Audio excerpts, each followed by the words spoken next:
racial, sexual, and religious chauvinism to rabid nationalist fervor are beginning not to work. Business of who I am and whether I'm good or bad or achieving or not, all that's learned along the way. It's just a ride.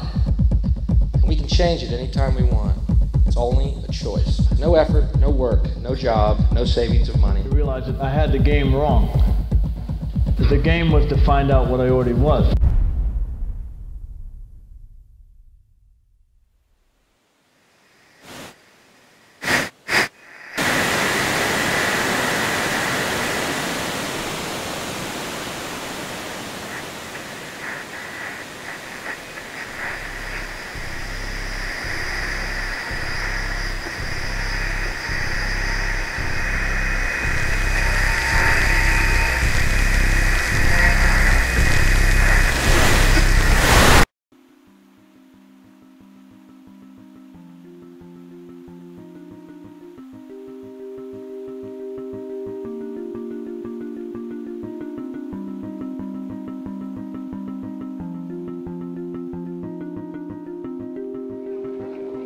We were saying how very important it is to bring about in the human mind the radical revolution. The crisis is a crisis in consciousness, a crisis that cannot anymore accept the old norms, the old patterns, the ancient traditions. And considering what the world is now, with all the misery, conflict, destructive brutality, aggression, and so on, man is still as he was. He's still brutal, violent, aggressive, acquisitive, competitive, and he has built a society along these lines.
Society today is composed of a series of institutions. From political institutions, legal institutions, religious institutions, to institutions of social class, familial values, and occupational specialization. It is obvious the profound influence these traditionalized structures have in shaping our understandings and perspectives. Yet, of all the social institutions we are born into, directed by, and conditioned upon, there seems to be no system as taken for granted and misunderstood as the monetary system. Taking on nearly religious proportions, the established monetary institution exists as one of the most unquestioned forms of faith there is. How money is created, the policies by which it is governed, and how it truly affects society are unregistered interests of the great majority of the population.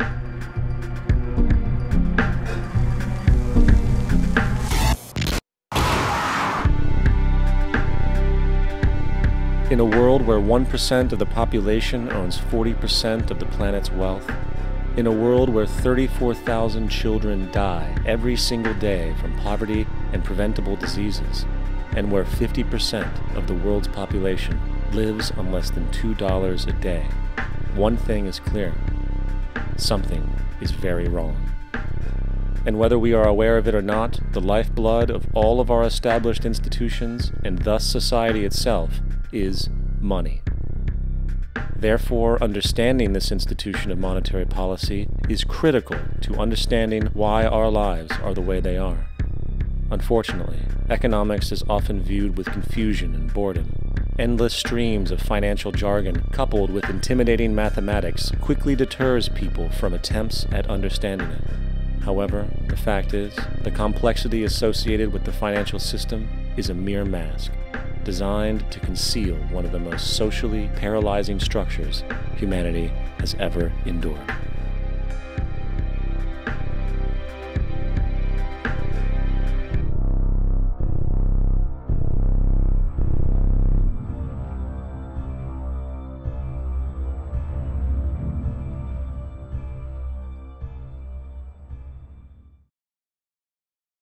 A number of years ago, the Central Bank of the United States, the Federal Reserve, produced a document entitled Modern Money Mechanics. This publication detailed the institutionalized practice of money creation as utilized by the Federal Reserve and the web of global commercial banks it supports. On the opening page, the document states its objective. The purpose of this booklet is to describe the basic process of money creation in a fractional reserve banking system. It then proceeds to describe this fractional reserve process through various banking terminology, a translation of which goes something like this. The United States government decides it needs some money, so it calls up the Federal Reserve and requests, say, $10 billion. The Fed replies, saying, sure, we'll buy $10 billion in government bonds from you. So the government takes some pieces of paper, paints some official-looking designs on them, and calls them treasury bonds. Then it puts a value on these bonds to the sum of $10 billion and sends them over to the Fed.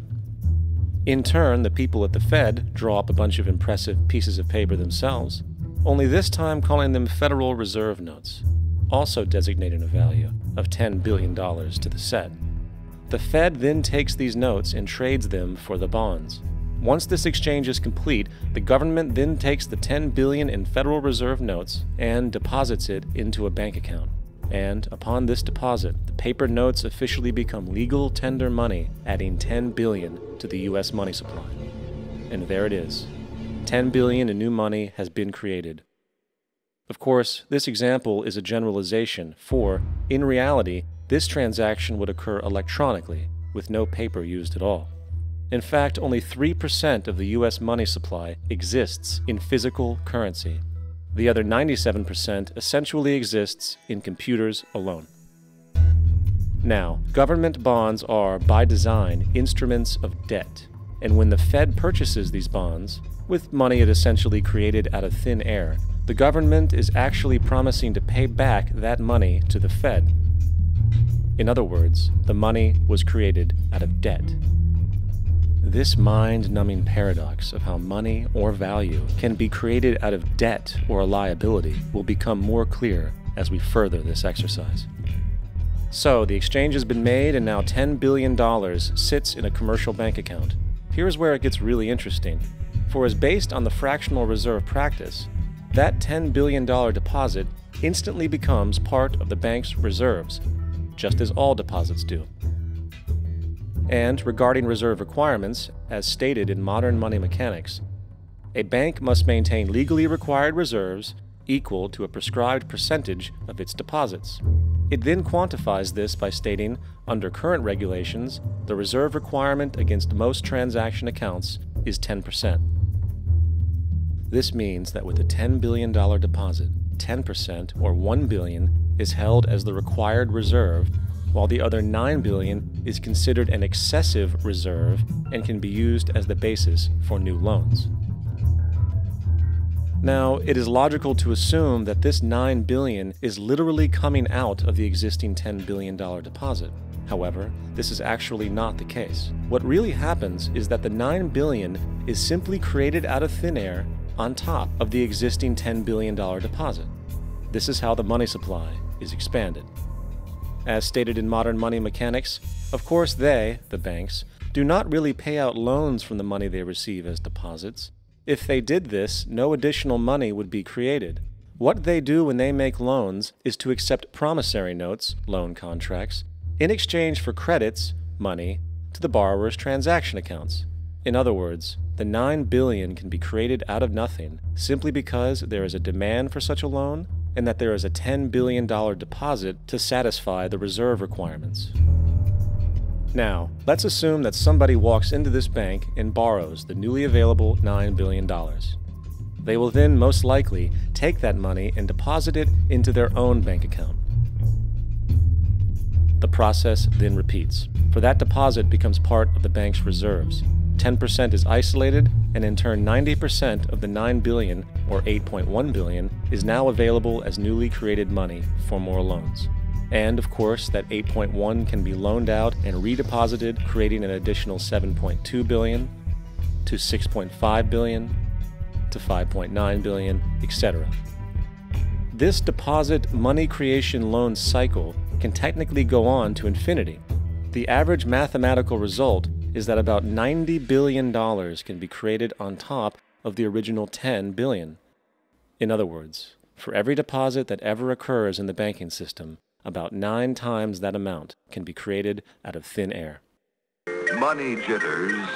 Ask the obliging Bank of America for a jar of soothing instant money, M-O-N-E-Y, in the form of a convenient personal loan. So, now that we understand how money is created by this fractional reserve banking system, a logical yet elusive question might come to mind. What is actually giving this newly created money value? The answer? The money that already exists. The new money essentially steals value from the existing money supply.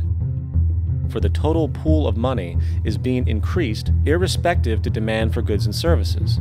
And as supply and demand finds equilibrium, prices rise, diminishing the purchasing power of each individual dollar. This is generally referred to as inflation, and inflation is essentially a hidden tax on the public. What is the advice that you generally get? And that is inflate the currency. They don't say debase the currency. They don't say devalue the currency. They don't say cheat the people who are saved.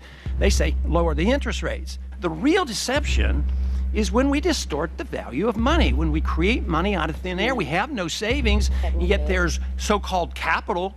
So my question boils down to this: how in the world can we expect to solve the problems of inflation, that is, the increase in the supply of money, with more inflation? Of course, it can't. The fractional reserve system of monetary expansion is inherently inflationary. For the act of expanding the money supply, without there being a proportional expansion of goods and services in the economy, will always debase a currency. In fact, a quick glance at the historical values of the US dollar versus the money supply reflects this point definitively, for the inverse relationship is obvious. $1 in 1913 required $21.60 in 2007 to match value. That is a 96% devaluation since the Federal Reserve came into existence. Now, if this reality of inherent and perpetual inflation seems absurd and economically self-defeating, hold that thought, for absurdity is an understatement in regard to how our financial system really operates. For in our financial system, money is debt. And debt is money. Here is a chart of the U.S. money supply from 1950 to 2006. Here is a chart of the U.S. national debt for the same period. How interesting it is that the trends are virtually the same. For the more money there is, the more debt there is. The more debt there is, the more money there is. To put it a different way, every single dollar in your wallet is owed to somebody by somebody. For remember, the only way the money can come into existence is from loans. Therefore, if everyone in the country were able to pay off all debts, including the government, there would not be $1 in circulation.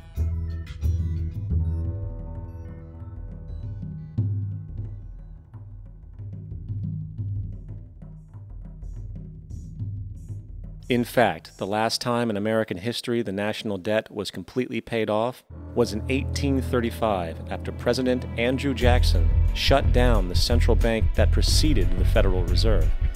In fact, Jackson's entire political platform essentially revolved around his commitment to shut down the central bank, stating at one point, "The bold efforts the present bank has made to control the government are but premonitions of the fate that awaits the American people should they be deluded into a perpetuation of this institution or the establishment of another like it." Unfortunately, his message was short-lived, and the international bankers succeeded to install another central bank in 1913. The Federal Reserve. And as long as this institution exists, perpetual debt is guaranteed. Now, so far we have discussed the reality that money is created out of debt, through loans. These loans are based on a bank's reserves, and reserves are derived from deposits. And through this fractional reserve system, any one deposit can create 9 times its original value, in turn debasing the existing money supply, raising prices in society. And since all this money is created out of debt and circulated randomly through commerce, people become detached from their original debt, and a disequilibrium exists where people are forced to compete for labor in order to pull enough money out of the money supply to cover their costs of living. As dysfunctional and backwards as all of this might seem, there is still one thing we have omitted from this equation. And it is this element of the structure which reveals the truly fraudulent nature of the system itself: the application of interest. When the government borrows money from the Fed, or when a person borrows money from a bank, it almost always has to be paid back with accrued interest. In other words, almost every single dollar that exists must be eventually returned to a bank with interest paid as well. But if all money is borrowed from the central bank and is expanded by commercial banks through loans, only what would be referred to as the principal is being created in the money supply. So then, where is the money to cover all of the interest that is charged? Nowhere. It doesn't exist. The ramifications of this are staggering, for the amount of money owed back to the banks will always exceed the amount of money that is available in circulation. This is why inflation is a constant in the economy, for new money is always needed to help cover the perpetual deficit built into the system, caused by the need to pay the interest. What this also means is that mathematically, defaults and bankruptcy are literally built into the system, and there will always be poor pockets of society that get the short end of the stick. An analogy would be a game of musical chairs, for once the music stops, somebody is left out to dry.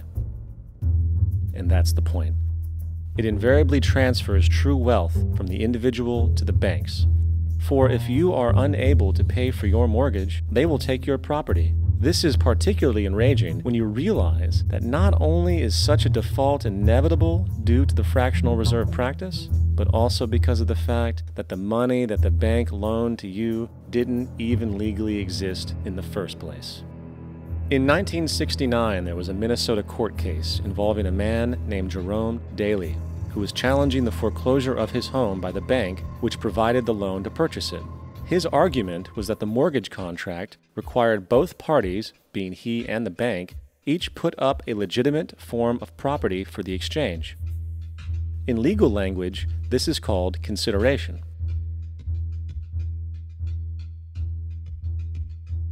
Mr. Daley explained that the money was, in fact, not the property of the bank, for it was created out of nothing as soon as the loan agreement was signed. Remember what modern money mechanics stated about loans? What they do when they make loans is to accept promissory notes in exchange for credits. Reserves are unchanged by the loan transactions, but deposit credits constitute new additions to the total deposits of the banking system. In other words, the money doesn't come out of their existing assets. The bank is simply inventing it, putting up nothing of its own, except for a theoretical liability on paper. As the court case progressed, the bank's president, Mr. Morgan, took the stand, and in the judge's personal memorandum, he recalled that, The plaintiff, bank's president, admitted that, in combination with the Federal Reserve Bank, did create the money and credit upon its books by bookkeeping entry. The money and credit first came into existence when they created it. Mr. Morgan admitted that no United States law or statute existed which gave him the right to do this. A lawful consideration must exist and be tendered to support the note. The jury found that there was no lawful consideration, and I agree. He also poetically added, "Only God can create something of value out of nothing." And upon this revelation, the court rejected the bank's claim for foreclosure, and Daly kept his home. The implications of this court decision are immense. For every time you borrow money from a bank, whether it is a mortgage loan or a credit card charge, the money given to you is not only counterfeit, it is an illegitimate form of consideration, and hence voids the contract to repay, for the bank never had the money as property to begin with. Unfortunately, such legal realizations are suppressed and ignored, and the game of perpetual wealth transfer and perpetual debt continues. And this brings us to the ultimate question: why? During the American Civil War, President Lincoln bypassed the high-interest loans offered by the European banks and decided to do what the Founding Fathers advocated, which was to create an independent and inherently debt-free currency. It was called the greenback. Shortly after this measure was taken, an internal document circulated between private British and American banking interests stated, "Slavery is but the owning of labor and carries with it the care of laborers, while the European plan is that capital shall control labor by controlling wages. This can be done by controlling the money. It will not do to allow the greenback, as we cannot control that." The fractional reserve policy perpetrated by the Federal Reserve, which has spread in practice to the great majority of banks in the world, is, in fact, a system of modern slavery. Think about it. Money is created out of debt. And what do people do when they are in debt? They submit to employment to pay it off. But if money can only be created out of loans, how can society ever be debt-free? It can't. And that's the point. And it is the fear of losing assets coupled with the struggle to keep up with the perpetual debt and inflation inherent in the system, compounded by the inescapable scarcity within the money supply itself, created by the interest that can never be repaid, that keeps the wage slave in line, running on the hamster wheel with millions of others, in effect powering an empire that truly benefits only the elite at the top of the pyramid. For, at the end of the day, who are you really working for? The banks. Money is created in a bank and invariably ends up in a bank. They are the true masters, along with the corporations and governments they support. Physical slavery requires people to be housed and fed. Economic slavery requires people to feed and house themselves. It is one of the most ingenious scams for social manipulation ever created, and at its core, it is an invisible war against the population. Debt is the weapon used to conquer and enslave societies, and interest is its prime ammunition. And as the majority walks around oblivious to this reality, the banks, in collusion with governments and corporations, continue to perfect and expand their tactics of economic warfare, spawning new bases, such as the World Bank and International Monetary Fund, while also inventing a new type of soldier, the birth of the economic hitman.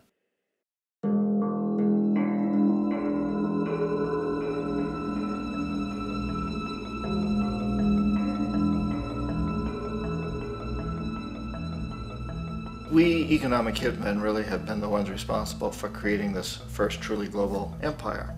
And we work many different ways.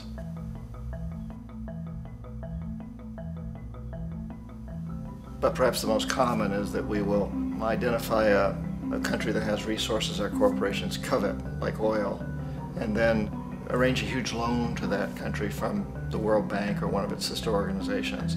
But the money never actually goes to the country. Instead, it goes to our big corporations to build infrastructure projects in that country, power plants, industrial parks, ports, things that benefit a few rich people in that country, in addition to our corporations, but really don't help the majority of the people at all. However, those people, the whole country is left holding a huge debt. It's such a big debt they can't repay it, and that's part of the plan, that they can't repay it. And so at some point, we economic hitmen go back to them and say, listen, you owe us a lot of money, can't pay your debts, so sell your oil real cheap to our oil companies. Allow us to build a military base in your country, or send troops in support of ours to someplace in the world like Iraq, or vote with us on the next UN vote. To have their electric utility company privatized and their water and sewage system privatized and sold to U.S. corporations or other multinational corporations. So there was that whole mushrooming thing, and it's so typical of the way the IMF and the World Bank work, that you put a country in debt, it's such a big debt it can't pay it, and then you offer to refinance that debt and pay even more interest. And you demand this quid pro quo, which you call a conditionality or good governance, which means basically that they've got to sell off their resources, including many of their social services, their utility companies, their school systems sometimes, their penal systems, their insurance systems, to foreign corporations. So it's a double, triple, quadruple whammy. The precedent for economic hitmen really began back in the early 50s when democratically elected Mossadegh, who was elected in Iran, he was considered to be the hope for democracy in the Middle East and around the world. He was Time Magazine's Man of the Year. But one of the things that he'd run on and began to implement was the idea that foreign oil companies needed to pay the Iranian people a lot more for the oil that they were taking out of Iran. The Iranian people should benefit from their own oil. Strange policy. We didn't like that, of course. But we were afraid to do what we normally were doing, which was to send in the military. Instead, we sent in one CIA agent, Kermit Roosevelt, Teddy Roosevelt's relative. And Kermit went in with a few $1 million and was very, very effective and efficient. And in a short amount of time, he managed to get Mossadegh overthrown and brought in the Shah of Iran to replace him, who always was favorable to oil. And it was extremely effective. Mobs overflow Tehran. Army officers shout that Mossadegh has surrendered and his regime as virtual dictator of Iran is ended. Pictures of the Shah are paraded through the streets as sentiment reverses. The Shah is welcomed home. So back here in the United States, in Washington, people looked around and said, wow, that was easy and cheap. So this established a whole new way of manipulating countries, of creating empire. The only problem with Roosevelt was that he was a card-carrying CIA agent, and had he been caught, the ramifications could have been pretty serious.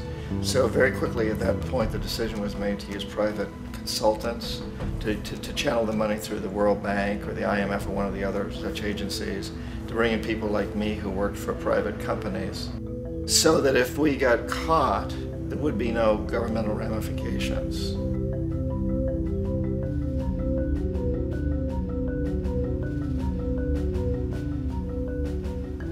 When Arbenz became president of Guatemala, the country was very much under the thumbs of United Fruit Company, the big international corporations. And Arbenz ran on this ticket that says, you know, we want to get the land back to the people. And once he took power, he was implementing policies that would do exactly that, give the land rights back to the people. United Fruit didn't like that very much. And so they hired a public relations firm, launched a huge campaign in the United States to convince the United States people, the citizens of the United States, and the press of the United States, and the Congress of the United States, that Arbenz was a Soviet puppet, and that if we allowed him to stay in power, the Soviets would have a foothold in this hemisphere. And that at that point in time was a huge fear on everybody's mind, the Red Terror, the Communist terror. And so, to make a long story short, out of this public relations campaign came a commitment on the part of the CIA and the military to take this man out. And in fact, we did. We sent in planes, we sent in soldiers, we sent in jackals, we sent everything in to take him out, and did take him out. And as soon as he was removed from office, the new guy that took over after him basically reinstated everything to the big international corporations, including United Fruit.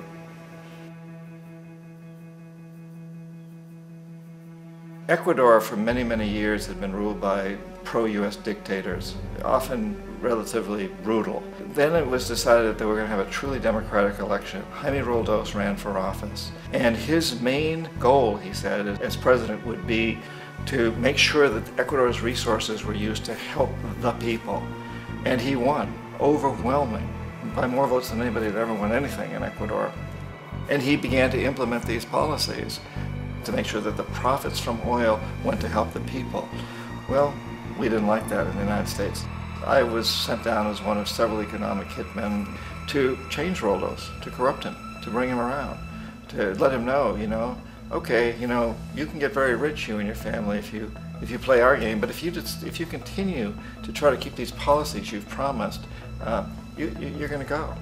He wouldn't listen. He was assassinated. As soon as the plane crashed, the whole area was cordoned off. The only people allowed in were U.S. military from a nearby base and some of the Ecuadorian military. When an investigation was launched, 2 of the key witnesses died in car accidents before they had a chance to testify. A lot of very, very strange things that went on around the assassination of Jaime Roldos. I, like most people who've really looked at this case, have absolutely no doubt that it was an assassination. And of course, in my position as an economic hitman, I was always expecting something to happen to Jaime, whether it be a coup or assassination, I wasn't sure, but that he would be taken down because he was not being corrupted. He would not allow himself to be corrupted the way we wanted to corrupt him. Omar Torrijos, president of Panama, was one of my favorite people. I really, really liked him. He was very charismatic. He was a guy who really wanted to help his country. And when I tried to bribe him or corrupt him, he said, look, John, he called me Juanito. He said, look, Juanito, I don't need the money. What I really need is for my country to be treated fairly. I need for the United States to repay the debts that you owe my people for all the destruction you've done here.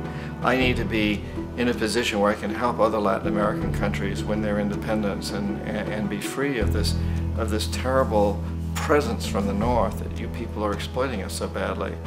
I need to have the Panama Canal back in the hands of the Panamanian people. That's what I want. And so, leave me alone. Don't try to bribe me. It was 1981, and in May, Jaime Roldos was assassinated. And Omar was very aware of this. Torrijos got his family together and he said, I'm probably next, but it's okay because I've done what I came here to do. I've renegotiated the canal. The canal will now be in our hands. He just finished negotiating the treaty with Jimmy Carter. In June of that same year, just a couple of months later, he also went down in an airplane crash, which there's no question was executed by CIA-sponsored jackals. Tremendous amount of evidence that one of Torrijos' security guards handed him at the last moment as he was getting on the plane a tape recorder, a small tape recorder that contained a bomb.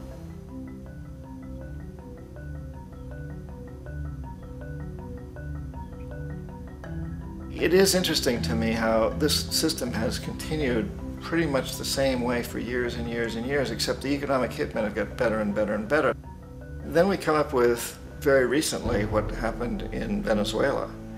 In 1998, Hugo Chavez gets elected president, following a long line of presidents who had been very corrupt and basically destroyed the economy of the country. And Chavez was elected amidst all that. Chavez stood up to the United States, and he's done it primarily demanding that Venezuelan oil be used to help the Venezuelan people. Well, we didn't like that in the United States. So in 2002, a coup was staged, which there's no question in my mind, and most other people's minds, that the CIA was behind that coup.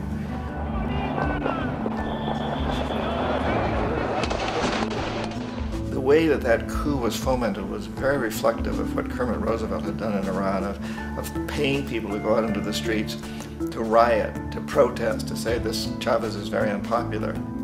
If you can get a few thousand people to do that, television can make it look like it's the whole country. and things started to mushroom. Except in the case of Chavez, he was smart enough and the people were so strongly behind him that they overcame it, which was a phenomenal moment in the history of Latin America.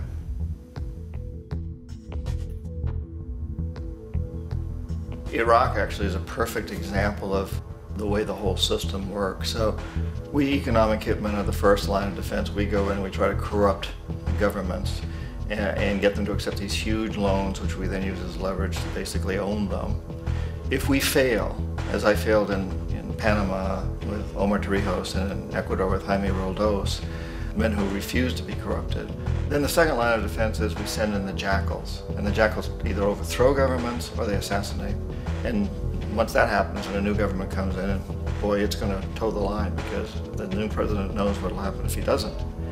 In the case of Iraq, both of those things failed. Economic hitmen were not able to get through to Saddam Hussein. We tried very hard. We tried to get him to accept a deal very similar to what the House of Saud had accepted in Saudi Arabia, but he wouldn't accept it.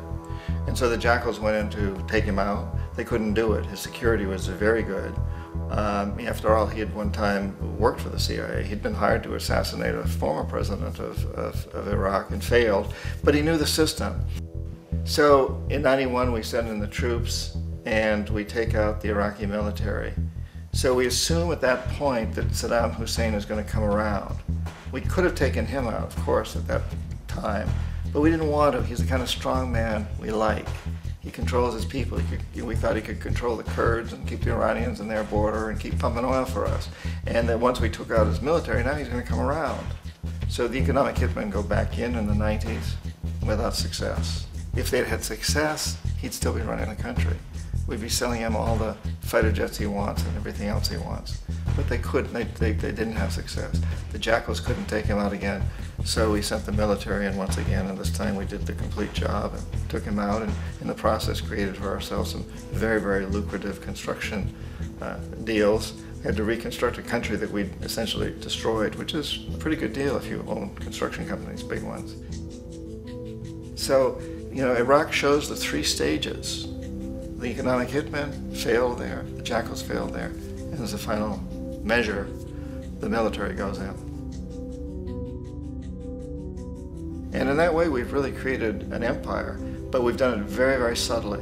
It's clandestine. All the empires of the past were built on the military, and everybody knew they were building them. So that the British knew they were building them, the French, the Germans, the Romans, the Greeks. And they were proud of it, and they always had some excuse like spreading civilization, spreading some religion, something like that. But they knew they were doing it. We don't. The majority of the people in the United States have no idea that we're living off the benefits of a clandestine empire, that today there's more slavery in the world than ever before. And then you have to ask yourself, well, if it's an empire, then who's the emperor? Obviously, our presidents of the United States are not emperors. An emperor is someone who's not elected, doesn't serve a limited term, and doesn't report to anyone, essentially. So you can't classify our presidents that way. But we do have what I consider to be the equivalent of the emperor, and it's what I call the corporatocracy. The corporatocracy is this group of individuals who run our biggest corporations, and they really act as the emperor of this empire. They control our media, either through direct ownership or advertising. They control most of our politicians because they finance their campaigns either through their corporations or through personal contributions that come out of the corporations. They're not elected, they don't serve a limited term, they don't report to anybody. And at the very top of the corporatocracy, you really can't tell whether a person's working for a private corporation or the government because they're always moving back and forth. So, you know, you've got a guy who one moment is the president of a big construction company like Halliburton, and the next moment he's vice president of the United States, or the president who is in the oil business. And this is true whether you've got Democrats or Republicans in the office. You have them moving back and forth through the revolving door. And in a way, our government is invisible a lot of the time, and its policies are carried out by our corporations on one level or another. And then again, the policies of the government are basically forged by the corporatocracy and then presented to the government. They become government policy. So it's an incredibly cozy relationship. This isn't a conspiracy theory type of thing. These people don't have to get together and plot to do things. They all basically work under one primary assumption, and that is that they must maximize profits regardless of the social and environmental costs.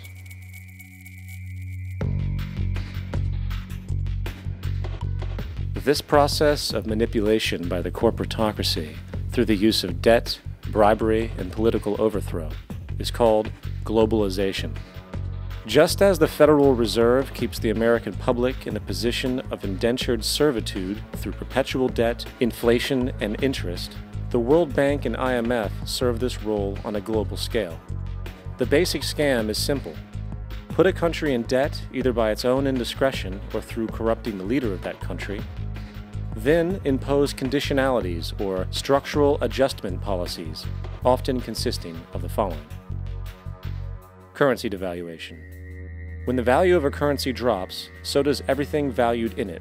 This makes indigenous resources available to predator countries at a fraction of their worth. Large funding cuts for social programs. These usually include education and healthcare, compromising the well-being and integrity of the society, leaving the public vulnerable to exploitation. Privatization of state-owned enterprises. This means that socially important systems can be purchased and regulated by foreign corporations for profit. For example, in 1999, the World Bank insisted that the Bolivian government sell the public water system of its third largest city to a subsidy of the U.S. corporation Bechtel.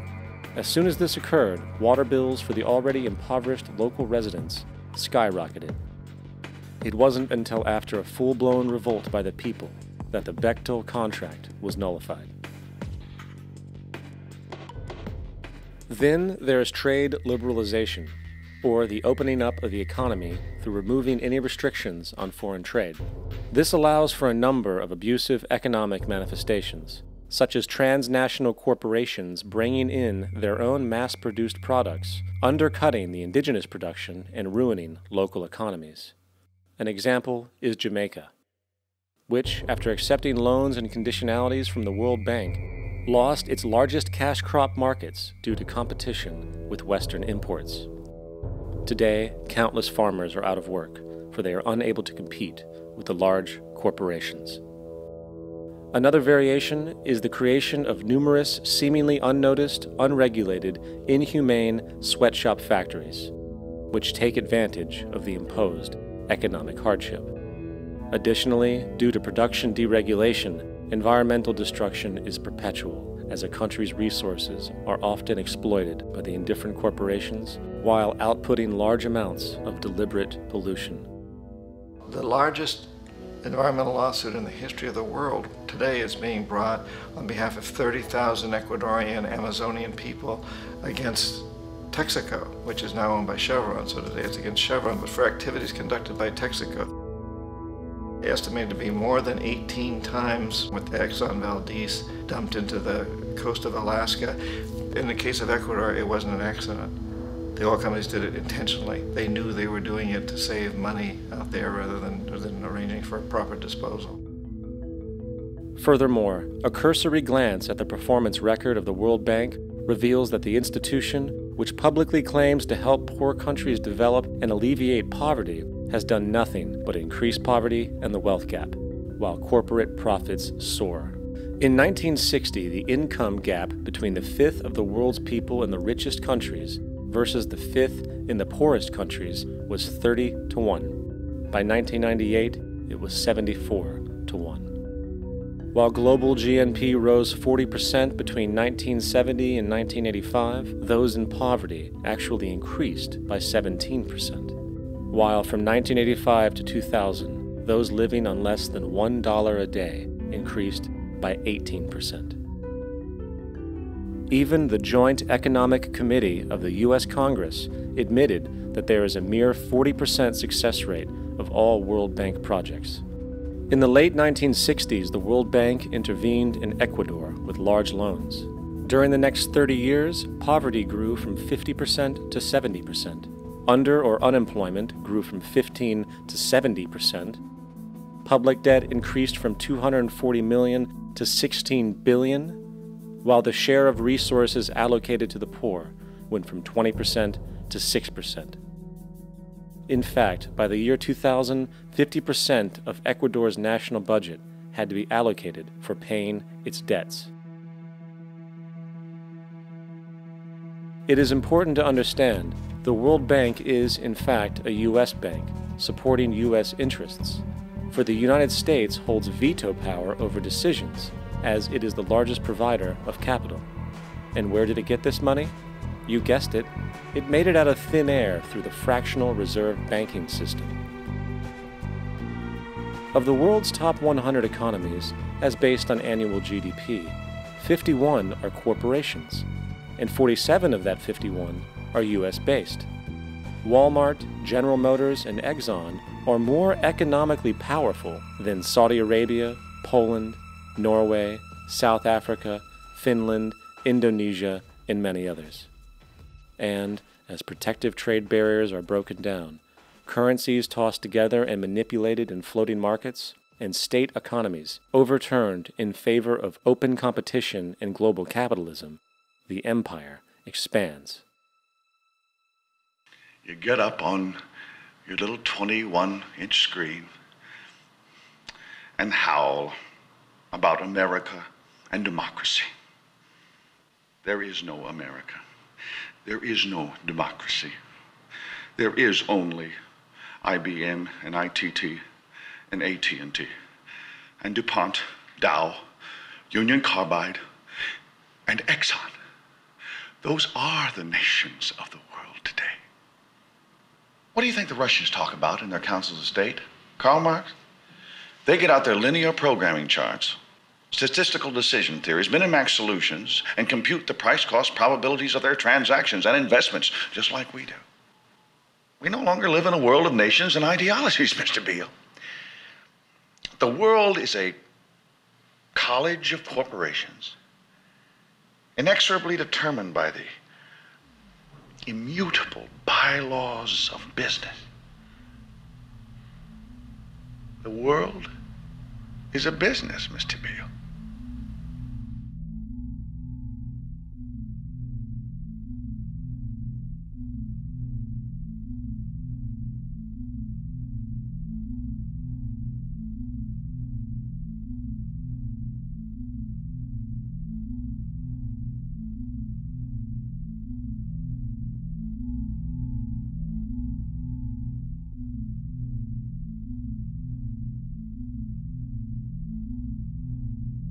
The world is being taken over by a handful of business powers who dominate the natural resources we need to live while controlling the money we need to obtain these resources.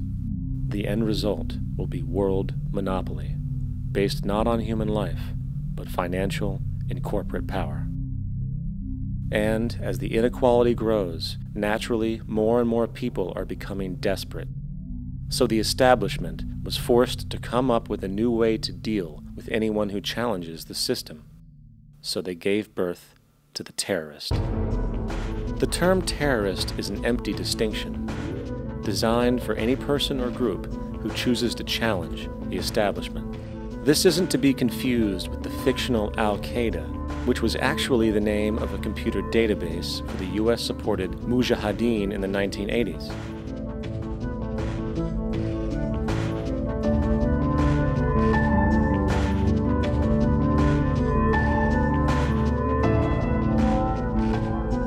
In 2007, the Department of Defense received $161.8 billion for the so-called global war on terrorism. According to the National Counterterrorism Center, in 2004, roughly 2,000 people were killed internationally due to supposed terrorist acts.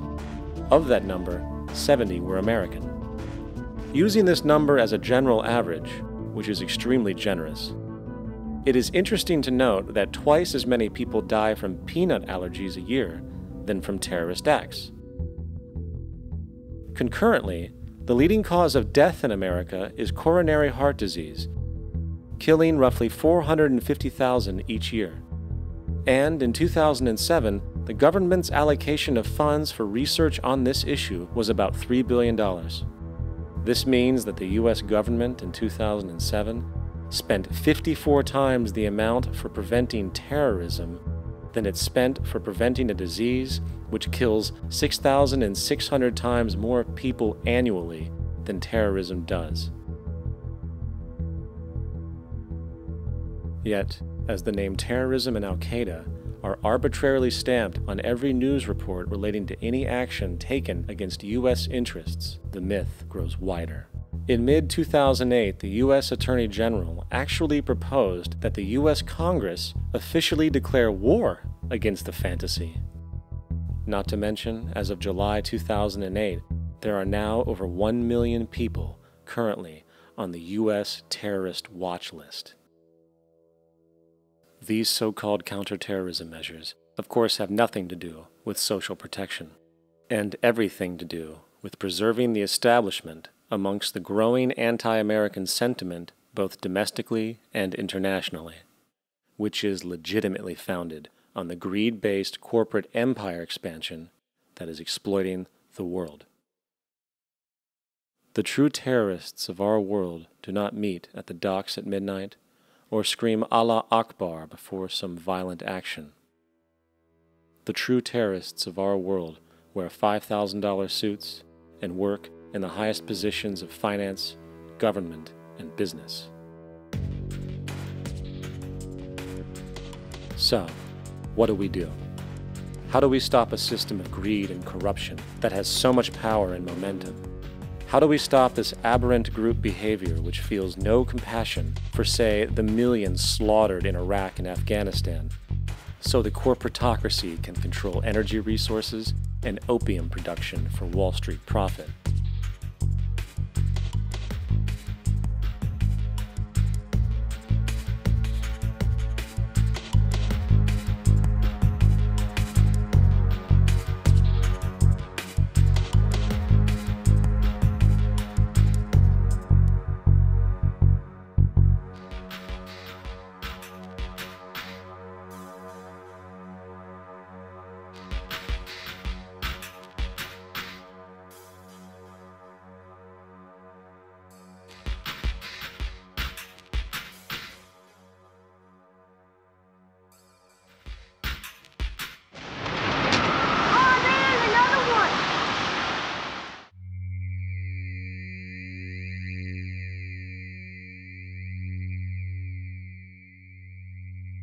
How do we stop a system of greed and corruption that condemns poor populations to sweatshop slavery for the benefit of Madison Avenue?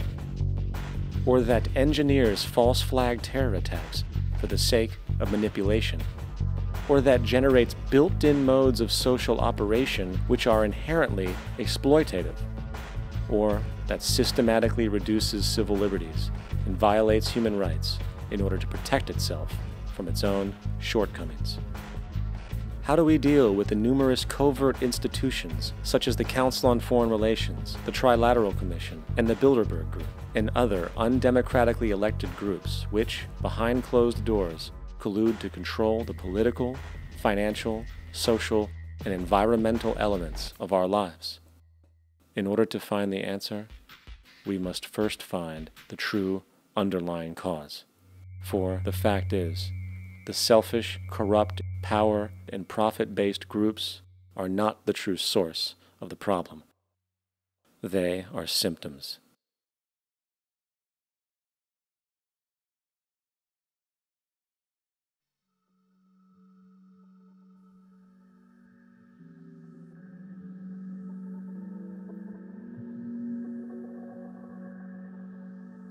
My name is Jacque Fresco. I'm an industrial designer and a social engineer. I'm very much interested in society and developing a system that might be sustainable for all people. First of all, the word corruption is a monetary invention. That aberrant behavior that's disruptive to the well-being of people, while you're dealing with human behavior. And human behavior appears to be environmentally determined, meaning If you were raised by the Seminole Indians as a baby, never saw anything else, you'd hold that value system. And this goes for nations, it goes for individuals, for families. They try to indoctrinate their children to their particular faith and their country and make them feel like they're part of that. And they build a society which they call established. They establish a workable point of view and tend to perpetuate that, whereas all societies are really emergent, not established. And so they fight new ideas that would interfere with the establishment. Governments try to perpetuate that which keeps them in power. People are not elected to political office to change things. They're put there to keep things the way they are. So you see, the basis of corruption is in our society. Let me make it clear. All nations, then, are basically corrupt because they tend to uphold existing institutions. I don't mean to uphold or downgrade all nations, but communism, socialism, fascism, the free enterprise system, and all other subcultures are the same. They are all basically corrupt. The most fundamental characteristic of our social institutions is the necessity for self-preservation. Whether dealing with a corporation, a religion, or a government, the foremost interest is to preserve the institution itself. For instance, the last thing an oil company would ever want is the utilization of energy that was outside of its control, for it makes that company less relevant to society. Likewise, the Cold War and the collapse of the Soviet Union was, in reality, a way to preserve and perpetuate the established economic and global hegemony of the United States. Similarly, religions condition people to feel guilty for natural inclinations, each claiming to offer the only path to forgiveness and salvation. At the heart of this institutional self-preservation lies the monetary system, for it is money that provides the means for power and survival. Therefore, just as a poor person might be forced to steal in order to survive, it is a natural inclination to do whatever is needed to continue an institution's profitability. This makes it inherently difficult for profit-based institutions to change, for it puts in jeopardy not only the survival of large groups of people, but also the coveted materialistic lifestyles associated with affluence and power. Therefore, the paralyzing necessity to preserve an institution, regardless of its social relevance, is largely rooted in the need for money or profit.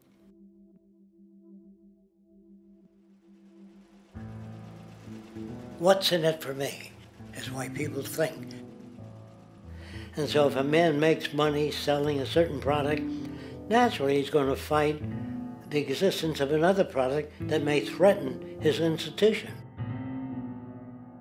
Therefore, people cannot be fair, and people do not trust each other. A guy will come over to you and say, I got just the house you're looking for. He's a salesman. When a doctor says, I think your kidney has to come out, I don't know if he's trying to pay off a yacht or whether my kidney has to come out. It's hard in a monetary system to trust people.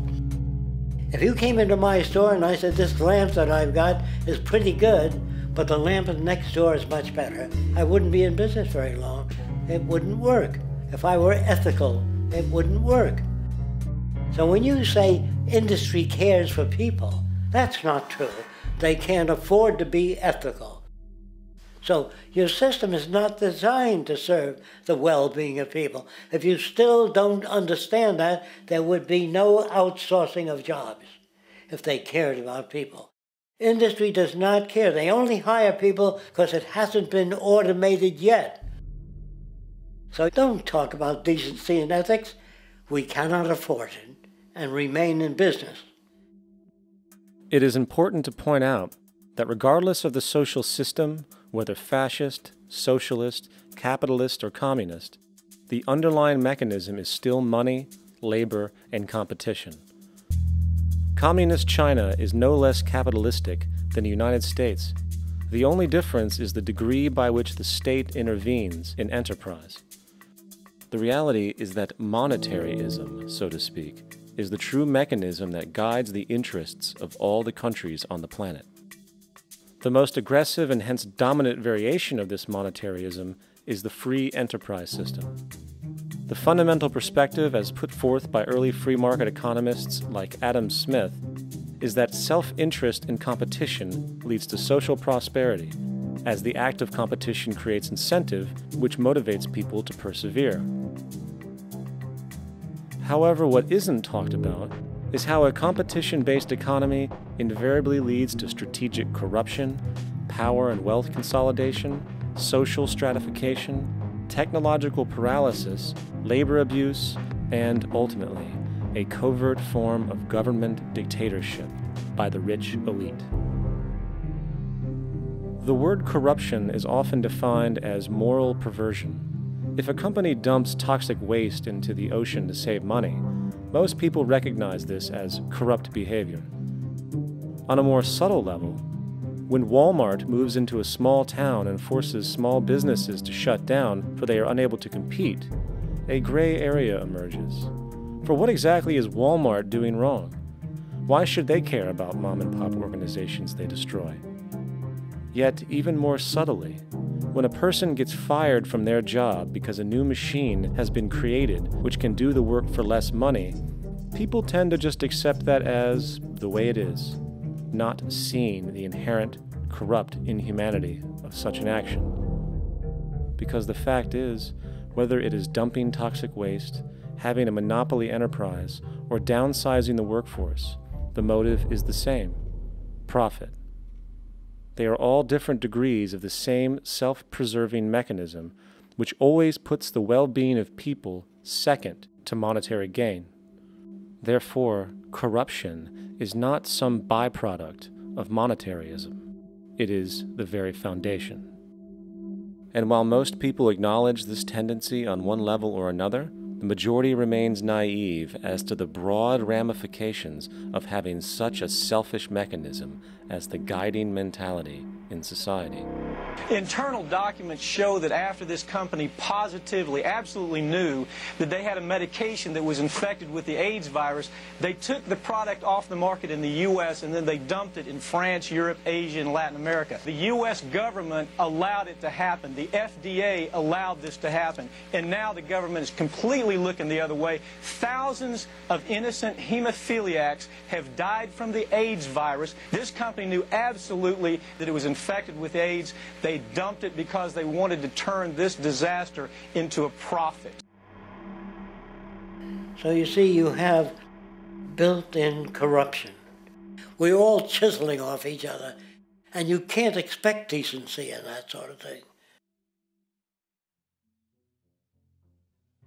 And feeling that, they don't know who to elect.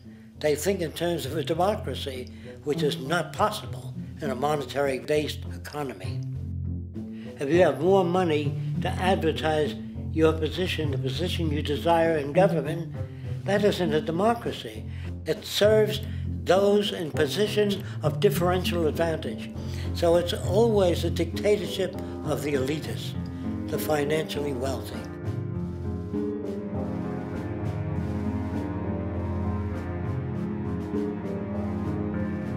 It is an interesting observation to note how seemingly unknown personalities magically appear on the scene as presidential candidates.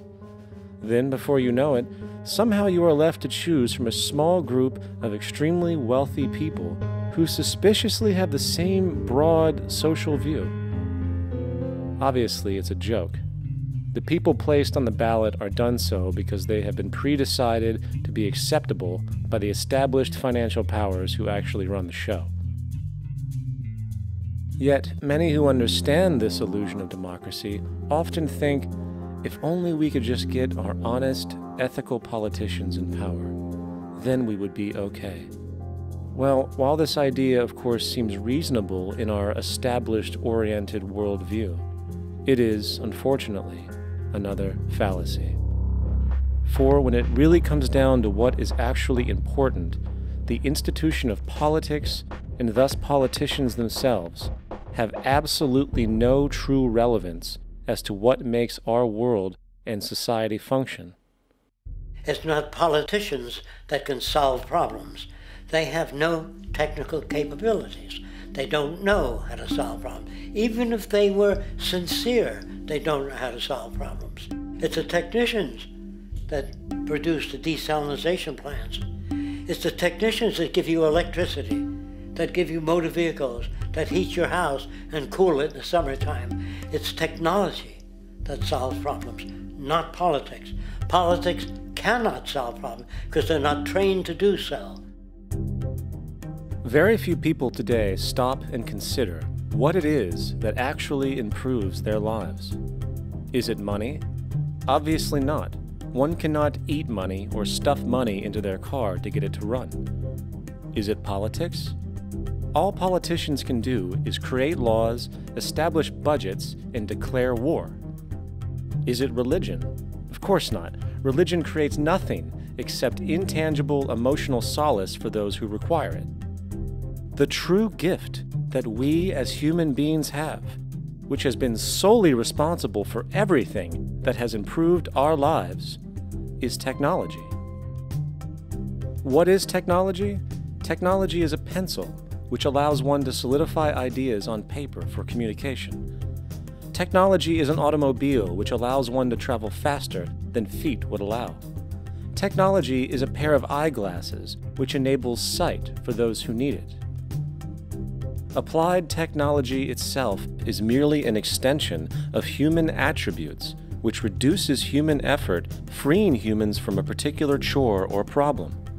Imagine what your life would be like today without a telephone, or an oven, or a computer, or an airplane. Everything in your home, which you take for granted, from a doorbell, to a table, to a dishwasher, is technology, generated from the creative, scientific ingenuity of human technicians. Not money, politics, or religion. These are false institutions. And writing your congressman is fantastic. They tell you to write your congressman if you want something done. The men in Washington should be at the forefront of technology, the forefront of human studies, the forefront of crime, all the factors that shape human behavior. You don't have to write your congressman. What kind of people are they that are appointed to do that job? The future will have great difficulty. And the question that's raised by politicians is, how much will a project cost? The question is not, how much will it cost? Do we have the resources? And we have the resources today to house everyone, build hospitals all over the world, build schools all over the world, the finest equipment and labs for teaching and doing medical research. So you see, we have all that, but we're in a monetary system. And in a monetary system, there's profit. And what is the fundamental mechanism that drives the profit system besides self-interest? What is it exactly that maintains that competitive edge at its core? Is it high efficiency and sustainability? No, that isn't part of their design. Nothing produced in our profit-based society is even remotely sustainable or efficient. If it was, there wouldn't be a multi-million-dollar-a-year service industry for automobiles, nor would the average lifespan for most electronics be less than 3 months before they're obsolete. Is it abundance? Absolutely not. Abundance, as based on the laws of supply and demand, is actually a negative thing. If a diamond company finds 10 times the usual amount of diamonds during their mining, it means the supply of diamonds has increased, which means the cost and profit per diamond drops. The fact is, efficiency, sustainability, and abundance are enemies of profit. To put it into a word, it is the mechanism of scarcity that increases profits. What is scarcity? Based on keeping products valuable. Slowing up production on oil raises the price. Maintaining scarcity of diamonds keeps the price high. They burn diamonds at the Kimberley diamond mines. They're made of carbon. That keeps the price up. So then, what does it mean for society when scarcity, either produced naturally or through manipulation, is a beneficial condition for industry? It means that sustainability and abundance will never ever occur in a profit system, for it simply goes against the very nature of the structure. Therefore, it is impossible to have a world without war or poverty. It is impossible to continually advance technology to its most efficient and productive states.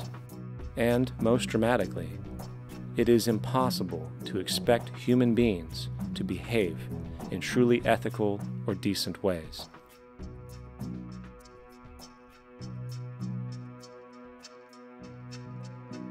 People use the word instinct because they can't account for the behavior. They sit back and they evaluate with their lack of knowledge, and they say things like, humans are built a certain way, greed is a natural thing, as though they've worked for years on it, and it's no more natural than wearing clothing. What we want to do is to eliminate the causes of the problems, eliminate the processes that produce greed and bigotry and prejudice and people taking advantage of one another and elitism, eliminating the need for prisons and welfare. We have always had these problems because we have always lived within scarcity and barter and monetary systems that produce scarcity. If you eradicate the conditions that generate what you call socially offensive behavior, it does not exist. The guy said, well, isn't that inborn?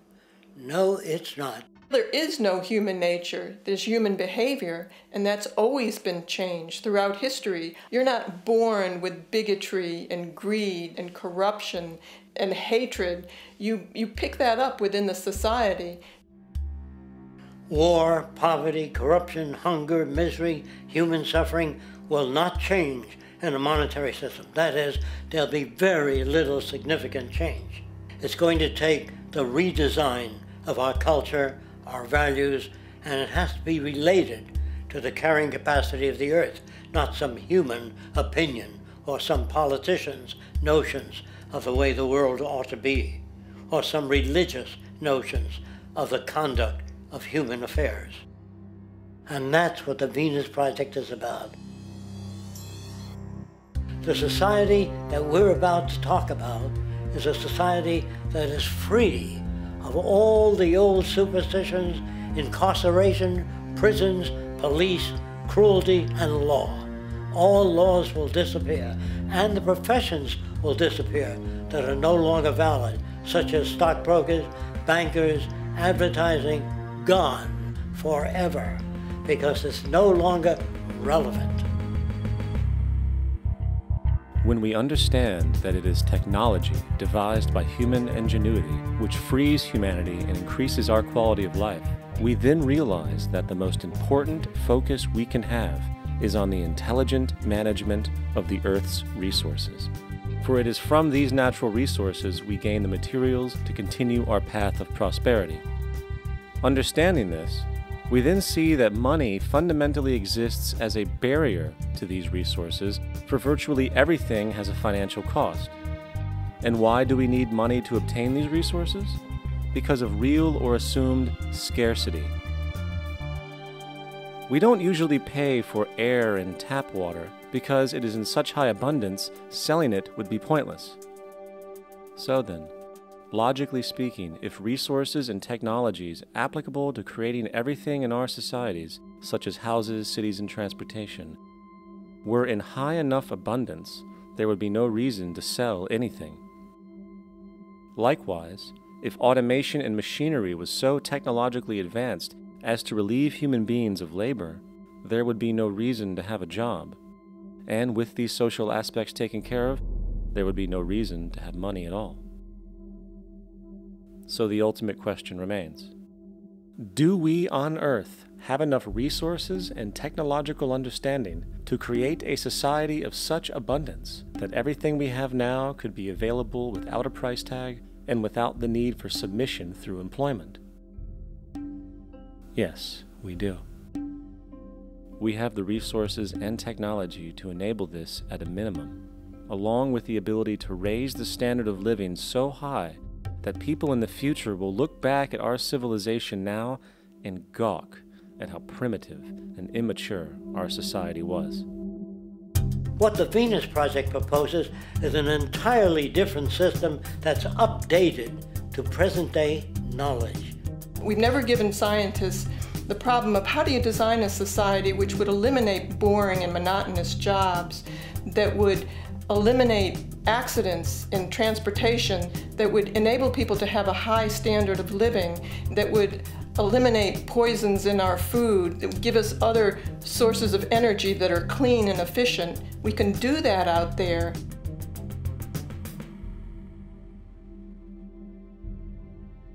The major difference between a resource-based economy and a monetary system is that a resource-based economy is really concerned with people and their well-being, where a monetary system has become so distorted that the concerns of the people are really secondary, if they're there at all.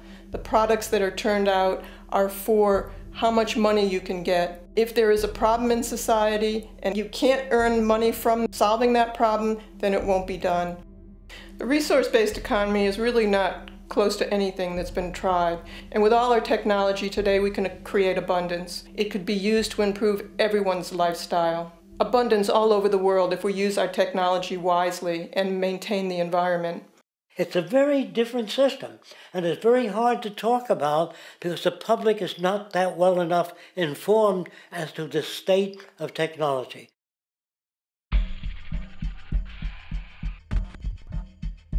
At present, we don't have to burn fossil fuels. We don't have to use anything that would contaminate the environment. There are many sources of energy available. Alternative energy solutions pushed by the establishment, such as hydrogen, biomass, and even nuclear, are highly insufficient, dangerous, and exist only to perpetuate the profit structure that industry has created.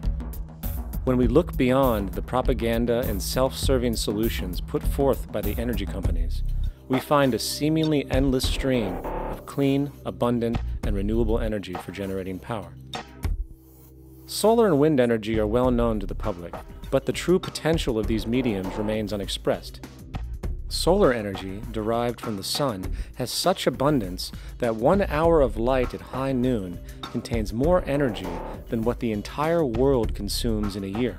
If we could capture 1/100% of this energy, the world would never have to use oil, gas, or anything else. The question then is not availability, but the technology to harness it. And there are many advanced mediums today which could accomplish just that, if they were not hindered by the need to compete for market share with the established energy power structures. Then there's wind energy. Wind energy has long been denounced as weak, and due to being location-driven, impractical. This is simply not true. The U.S. Department of Energy admitted in 2007 that if wind was fully harvested in just 3 of America's 50 states, it could power the entire nation. And then there are the rather unknown mediums of tidal and wave power. Tidal power is derived from tidal shifts in the ocean. Installing turbines which capture this movement generates energy. In the United Kingdom, 42 sites are currently noted as available, forecasting that 34% of all the UK's energy could come from tidal power alone. Wave power, which extracts energy from the surface motions of the ocean, is estimated to have a global potential of up to 80,000 terawatt-hours a year. This means 50% of the entire planet's energy usage could be produced from this medium alone. Now, it is important to point out that tidal, wave, solar, and wind power requires virtually no preliminary energy to harness, unlike coal, oil, gas, biomass, hydrogen, and all the others. In combination, these 4 mediums alone, if efficiently harnessed through technology, could power the world forever. That being said, there happens to be another form of clean, renewable energy which trumps them all: geothermal power. Geothermal energy utilizes what is called heat mining, which, through a simple process using water, is able to generate massive amounts of clean energy. In 2006, an MIT report on geothermal energy found that 13,000 zettajoules of power are currently available in the Earth, with the possibility of 2,000 zettajoules being easily tappable with improved technology. The total energy consumption of all the countries on the planet is about half of a zettajoule a year. This means about 4,000 years of planetary power could be harnessed in this medium alone. And when we understand that the Earth's heat generation is constantly renewed, this energy is really limitless and could be used forever. These energy sources are only a few of the clean, renewable mediums available, and as time goes on, we will find more. The grand realization is that we have total energy abundance without the need for pollution, traditional conservation, or in fact, a price tag. And what about transportation? The prevailing means of transportation in our societies is by automobile and aircraft, both of which predominantly need fossil fuels to run. In the case of the automobile, the battery technology needed to power an electric car that can go over 100 miles an hour for over 200 miles on one charge exists, and has existed for many years. However, due to battery patents controlled by the oil industry, which limits their availability to maintain market share, coupled with political pressure from the energy industry, the accessibility and affordability of this technology is limited. There is absolutely no reason other than pure, corrupt profit interest that every single vehicle in the world cannot be electric and utterly clean, with zero need for gasoline. As far as airplanes, it is time we realize that this means of travel is inefficient, cumbersome, slow, and causes far too much pollution. This is a Maglev Train. It uses magnets for propulsion. It is fully suspended by a magnetic field and requires less than 2% of the energy used for plane travel. The train has no wheels, so nothing can wear out. The current maximum speed of versions of this technology, as used in Japan, is 361 miles per hour. However, this version of the technology is very dated. An organization called ET3, which has connections with the Venus Project, has established a tube-based maglev that can travel up to 4,000 miles per hour in a motionless, frictionless tube, which can go over land or underwater.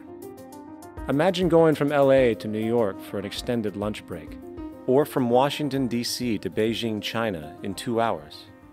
This is the future of continental and intercontinental travel, fast, clean, with only a fraction of the energy usage we use today for the same means.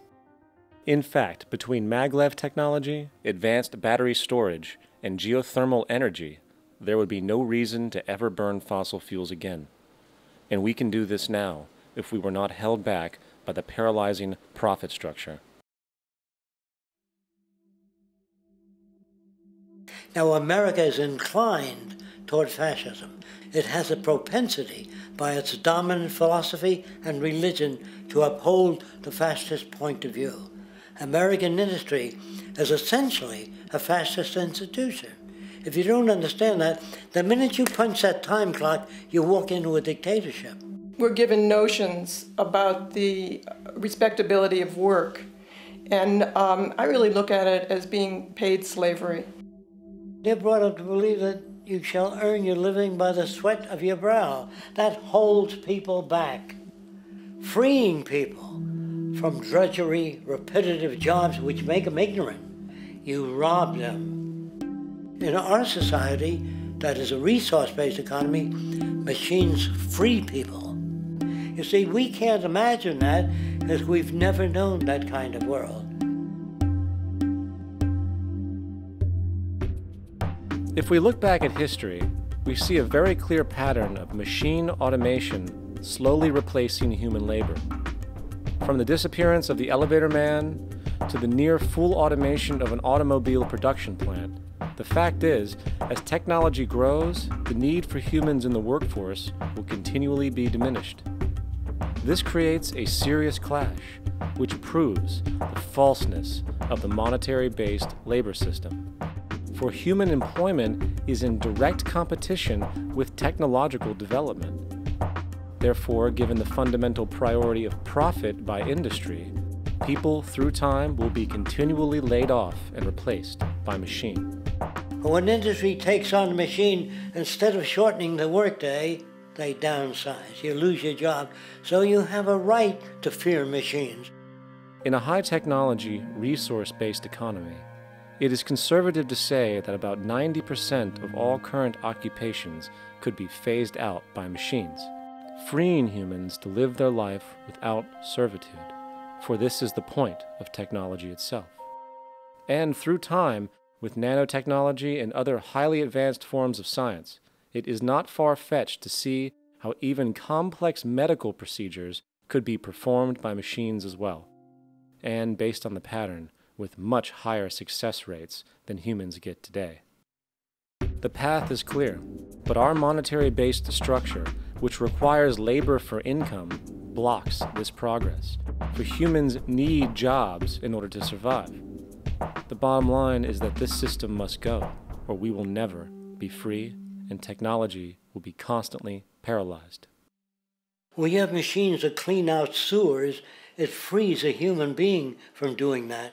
So look at machines as extensions of human performance.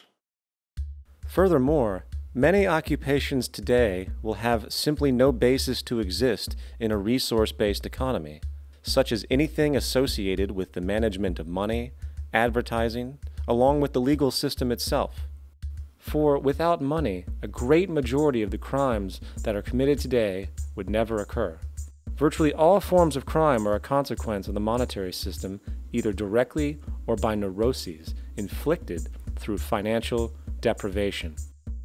Therefore, laws themselves could eventually become extinct.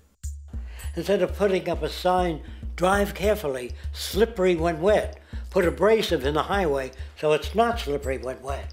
And if a person gets in a car that's drunk and the car oscillates a great deal, there's a little pendulum that swings up and back, and that'll pull the car over to the side.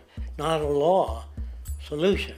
Put sonar and radar in automobiles so they can't hit one another. Man-made laws are attempts to deal with occurring problems, and not knowing how to solve them, they make a law. In the United States, the most privatized, capitalist country on the planet, it should come as no surprise that it also has the largest prison population in the world, growing every year. Statistically, most of these people are uneducated and come from poor, deprived societies. And, contrary to propaganda, it is this environmental conditioning which lures them into criminal and violent behavior. However, society looks the other way in regard to this point. The legal and prison systems are just more examples of how our society avoids examining the root causes of behavior. Billions are spent each year on prisons and police, while only a fraction is spent on programs for poverty, which is one of the most fundamental variables responsible for crime to begin with. And as long as we have an economic system which prefers and in fact creates scarcity and deprivation, crime will never go away.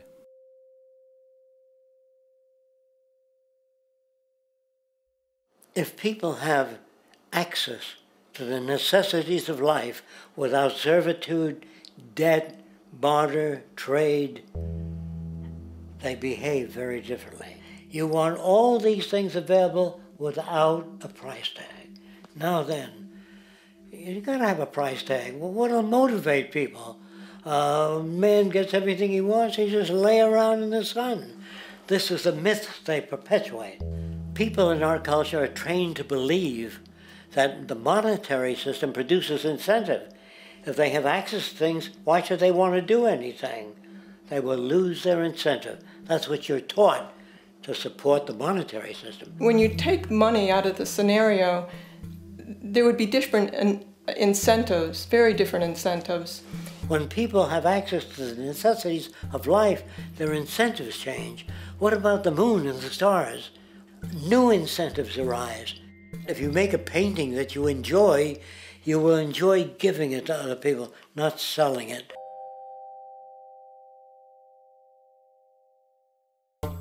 I think most of the education that I've seen today is essentially producing a person for a job. It's very specialized. They're not generalists. People don't know a lot about a lot of different subjects.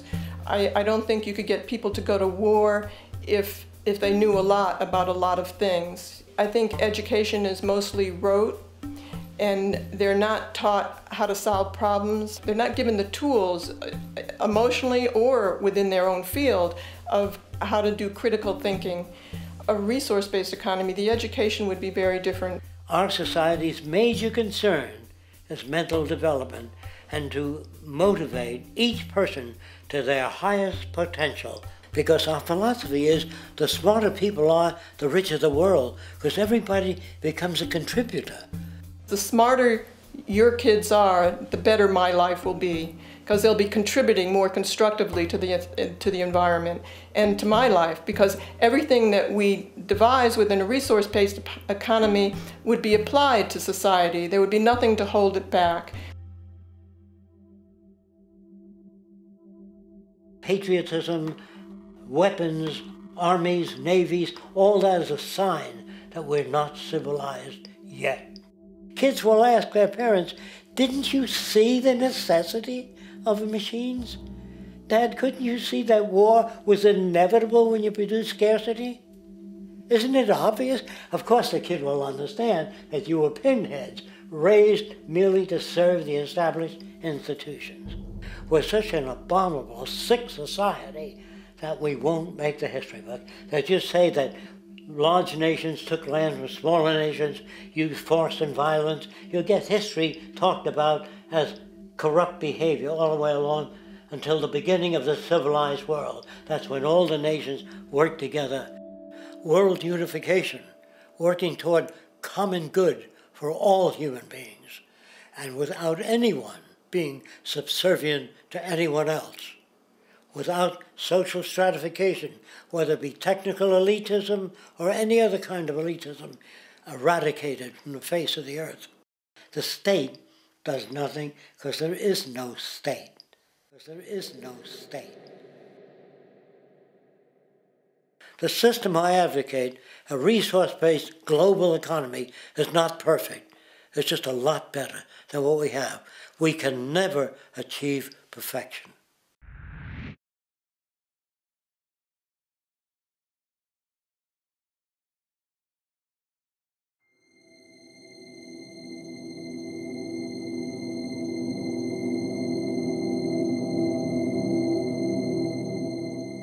The social values of our society, which has manifested in perpetual warfare, corruption, oppressive laws, social stratification, irrelevant superstitions, environmental destruction, and a despotic, socially indifferent, profit-oriented ruling class, is fundamentally the result of a collective ignorance of two of the most basic insights humans can have about reality: the emergent and symbiotic aspects of natural law. The emergent nature of reality is that all systems, whether it is knowledge, society, technology, philosophy, or any other creation, will, when uninhibited, undergo fluid, perpetual change. What we consider commonplace today, such as modern communication and transportation, would have been unimaginable in ancient times. Likewise, the future will contain technologies, realizations, and social structures that we cannot even fathom in the present. We have gone from alchemy to chemistry, from a geocentric universe to a heliocentric, from believing that demons were the cause of illness to modern medicine. This development shows no sign of ending, and it is this awareness that aligns us and leads us on a continuous path to growth and progress. Static, empirical knowledge does not exist. Rather, it is the insight of the emergence of all systems we must recognize. This means we must be open to new information at all times, even if it threatens our current belief system and hence identities. Sadly, society today has failed to recognize this, and the established institutions continue to paralyze growth by preserving outdated social structures.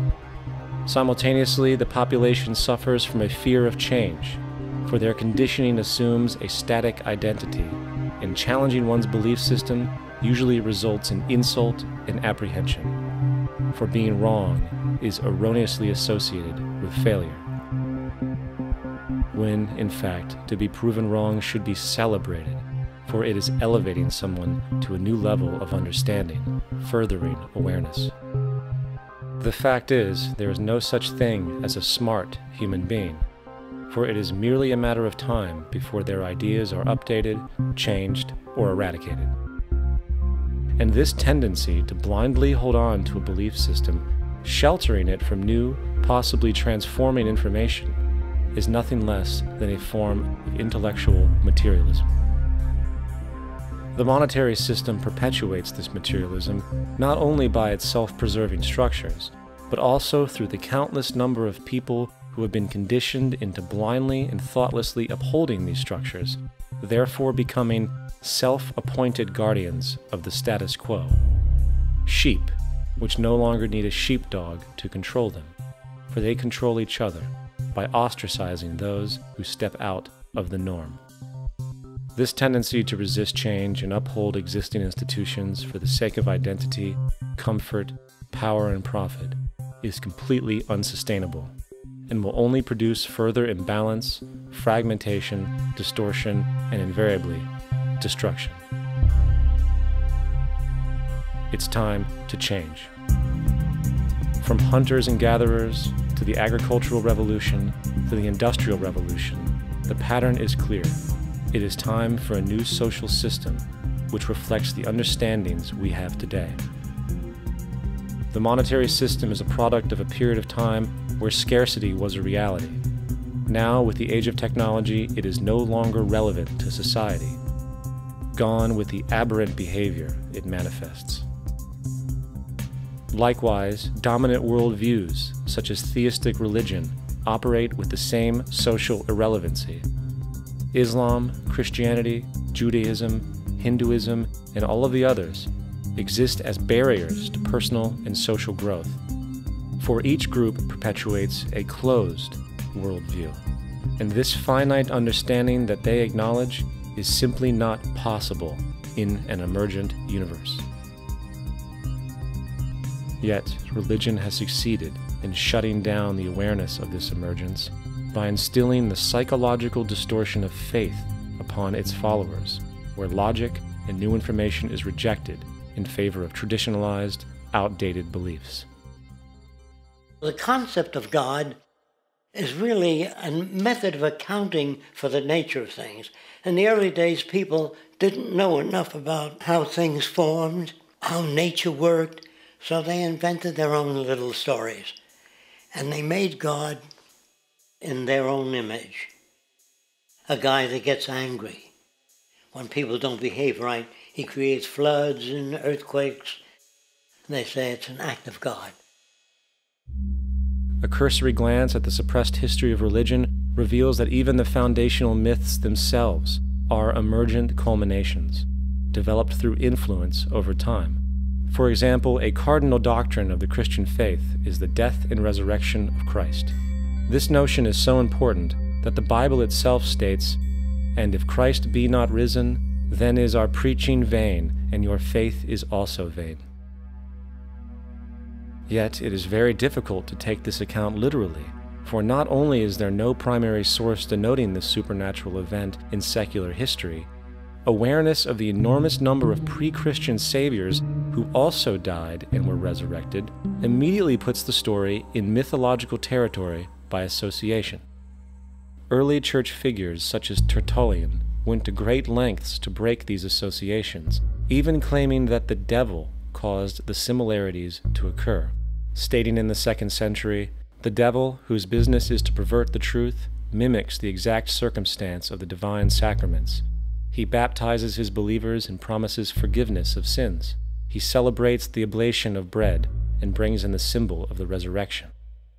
Let us therefore acknowledge the craftiness of the devil, who copied certain things of those that be divine." What is truly sad, however, is that when we cease the idea that the stories from Christianity, Judaism, Islam, and all the others are literal history, and accept them for what they really are, which are purely allegorical expressions derived from many faiths, we see that all religions share a common thread. And it is this unifying imperative that needs to be recognized and appreciated. Religious belief has caused more fragmentation and conflict than any other ideology. Christianity alone has 34,000 different subgroups. The Bible is subject to interpretation. When you read it, you say, I think Jesus meant this. I think Job meant that. Oh no, he meant this. So you have the Lutheran, the Seventh-day Adventist, the Catholic, and a church divided is no church at all. And a church divided is no church at all. And this point on division, which is a trademark of all theistic religions, brings us to our second failure of awareness, the false assumption of separation through the rejection of the symbiotic relationship of life. Apart from the understanding that all natural systems are emergent, where all notions of reality will be constantly developed, altered, and even eradicated, we must also understand that all systems are, in fact, invented fragments, merely for the sake of conversation. For there is no such thing as independence in nature. The whole of nature is a unified system of interdependent variables, each a cause and a reaction, existing only as a concentrated whole. You don't see the plug connected to the environment, so it looks like we're free, wandering around. Take the oxygen away, we all die immediately. Take plant life away, we die. And without the sun, all the plants die. So we are connected. We really must take into account the totality. This isn't just a human experience on this planet. This is a total experience. And we know we can't survive without plants and animals. We know we can't survive without the four elements, you know. And so when are we going to really start taking that into account? That's what it is to be successful. Success depends on how well we relate to everything around us. I'm very aware of the fact that my grandson cannot possibly hope to inherit a sustainable, peaceful, stable, socially just world unless every child today growing up in Ethiopia, in Indonesia, in Bolivia, in Palestine, in Israel also has that same expectation. You got to take care of the whole community or you're going to have serious problems. And now we have to see that the whole world is the community. And we must all take care of each other that way. And it's not just a community of human beings. It's a community of plants and animals and elements. And we really need to understand that. That's what's going to bring us joy, too, and pleasure. That's what's missing in our lives right now. We can call it spirituality, but the fact of the matter is joy comes from that bliss of connectedness. That's our God spirit. That's that side of ourselves that really feels it. And you can feel it deep inside you. It's this amazing, wonderful feeling. And you know it when you get it. You don't get it from money. You get it from connection. Now, if that isn't a hazard to this country, how are we going to keep building nuclear weapons? You know what I mean? What's going to happen to the arms industry when we realize we're all one? It's going to fuck up the economy. The economy that's fake anyway. The economy that's fake anyway. The economy that's fake anyway. The economy that's fake anyway. The economy that's fake anyway. Which would be a real bummer. You can see why the government's cracking down on the idea of experiencing unconditional love.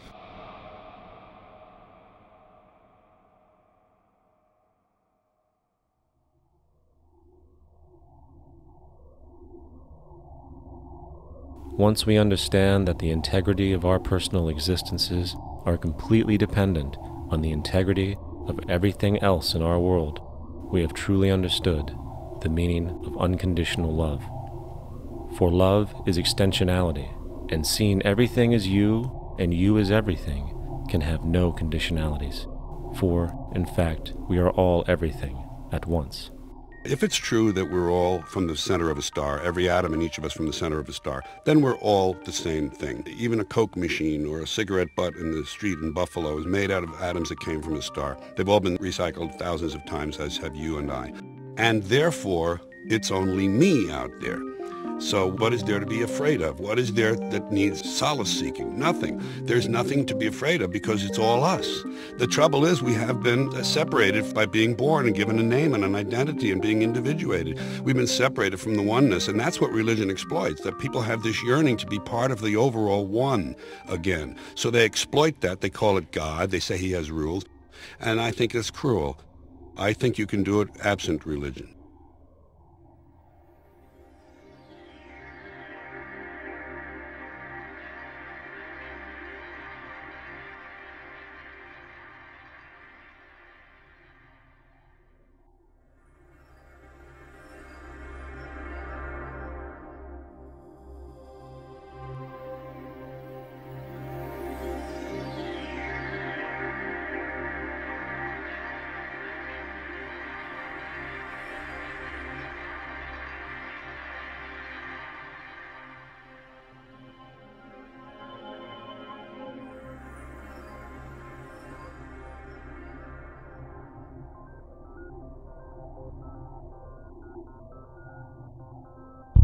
It's time to claim the unity our outmoded social systems have broken apart, and work together to create a sustainable global society where everyone is taken care of and everyone is truly free.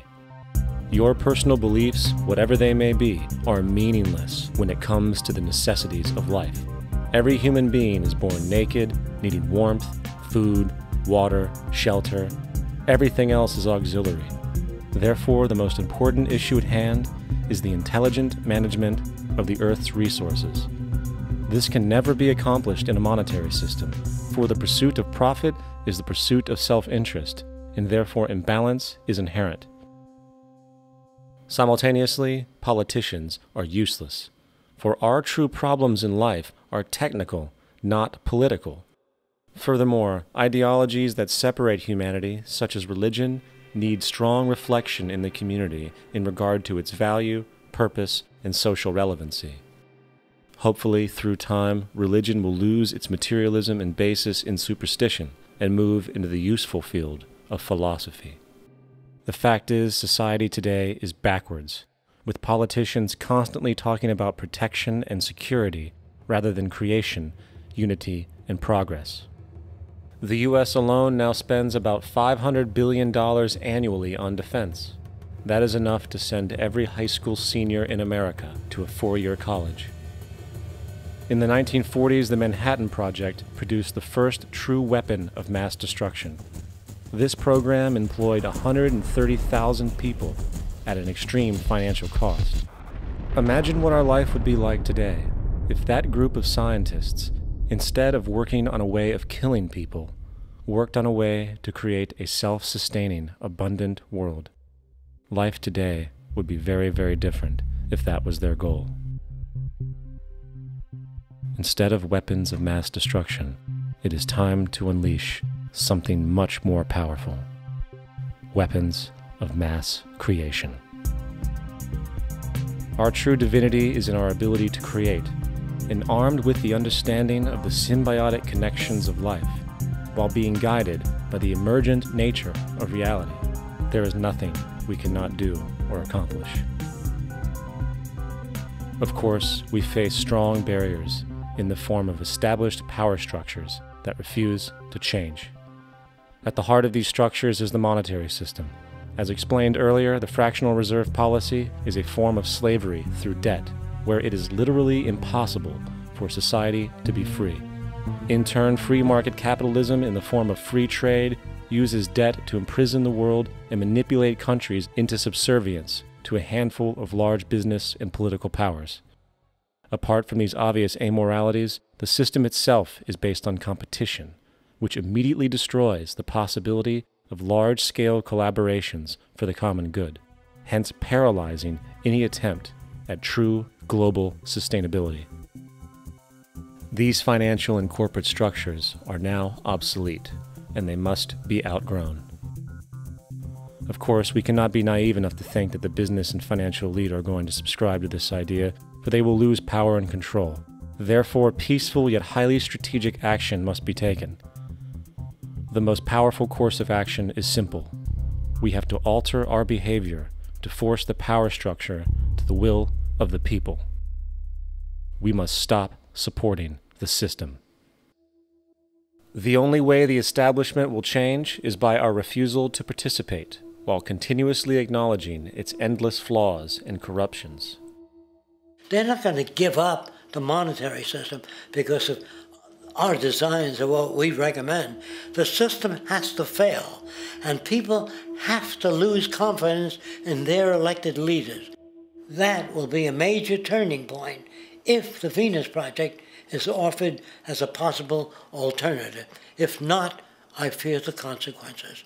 The trends now indicate that our country is going bankrupt.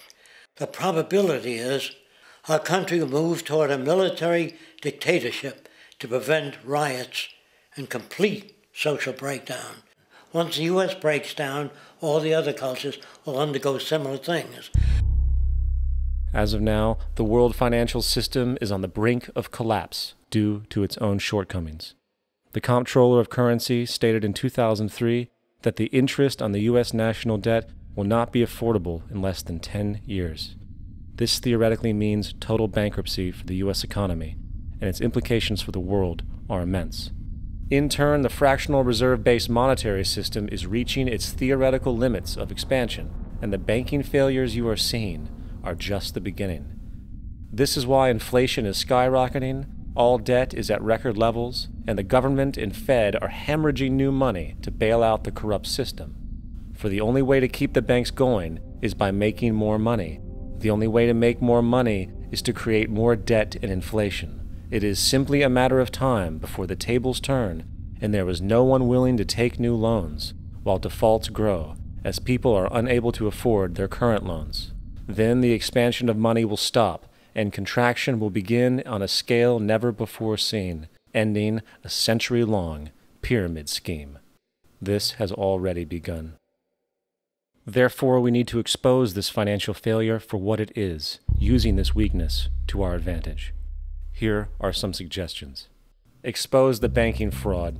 Citibank, JP Morgan Chase, and Bank of America are the most powerful controllers within the corrupt Federal Reserve System. It's time to boycott these institutions. If you have a bank account or a credit card with any of them, move your money to another bank. If you have a mortgage, refinance with another bank. If you own their stock, sell it. If you work for them, quit.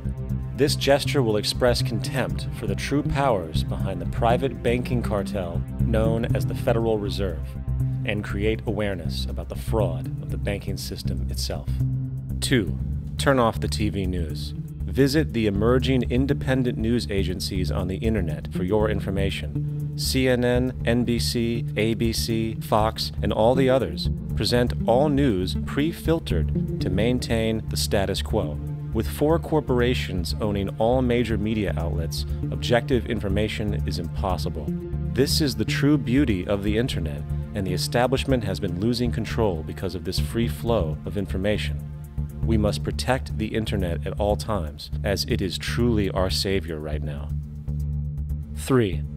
Don't ever allow yourself, your family, or anyone you know to ever join the military. This is an obsolete institution now used exclusively for maintaining an establishment that is no longer relevant. U.S. soldiers in Iraq work for U.S. corporations, not the people. Propaganda forces us to believe that war is natural and the military is an honorable institution. Well, if war is natural, why are there 18 suicides every single day by American veterans who have post-traumatic stress disorder? If our military men and women are so honored, why is it that 25% of the American homeless population are veterans? 4. Stop supporting the energy companies. If you live in a detached house, get off the grid. Investigate every means of making your home self-sustainable with clean energy. Solar, wind, and other renewable energies are now affordable consumer realities, and considering the never-ending rising cost of traditional energies, it will likely be a cheaper investment over time. If you drive, get the smallest car you can, and consider using one of the many conversion technologies that can enable your car to be a hybrid, electric, or run on anything other than establishment fuels. 5. Reject the political system.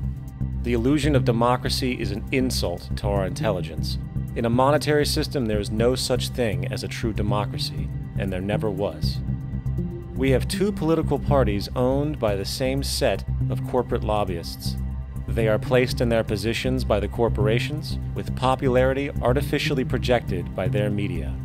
In a system of inherent corruption, the change of personnel every couple of years has very little relevance.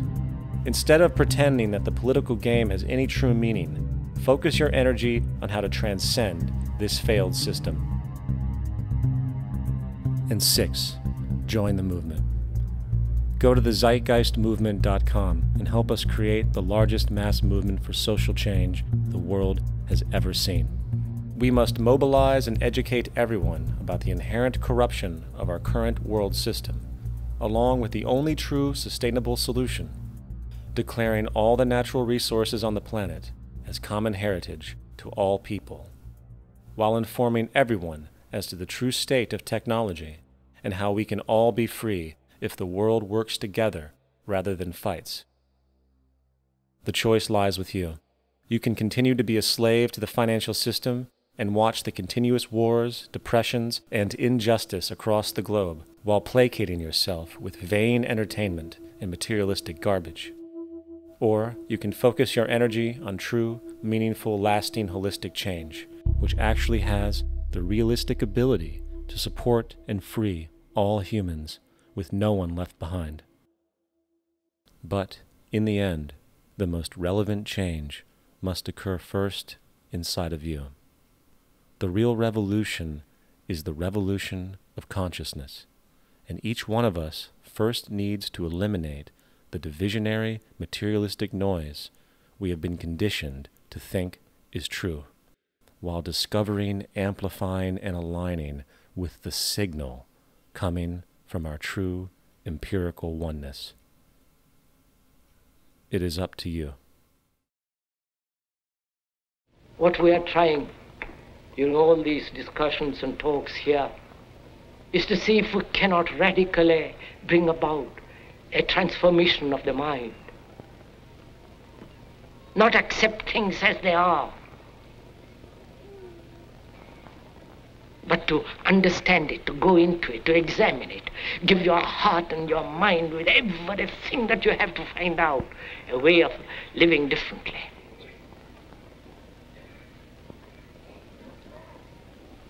But that depends on you and not somebody else.